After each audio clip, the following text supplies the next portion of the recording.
High, আজকে আমি cycle চালাচ্ছি ফিনল্যান্ডের তাম্পেরে শহরের রাউহানিয়ামিন্তিয়ে রোডে। তাম্পেরের উত্তর দিকের এক শান্ত রাস্তা, যার এক পাশে রয়েছে সবুজ গাছপালায় ঘেরা অরণ্য আর অন্য পাশে রয়েছে অসাধারণ এক লেক। রাউহানিয়ামিন্তিয়ে নামটার মানে দাঁড়ায় শান্ত উপদ্বীপের রাস্তা। আর সত্যি, নামটার সঙ্গে জায়গাটার মিল একেবারে নিখুঁত।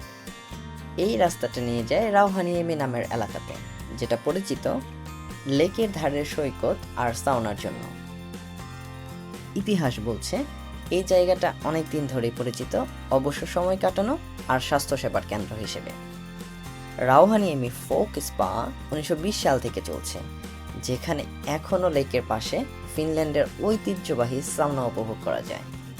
এই ছোট রাইডটা যদি ভালো লেগে থাকে তাহলে আমাকে ফলো করো। পরের ভিডিওতে আমরা যাচ্ছি রঙ্গনগাতু, তাম্পেরের আরও একটি রাস্তা নিয়ে আসবো অসাধারণ আরেক গল্প।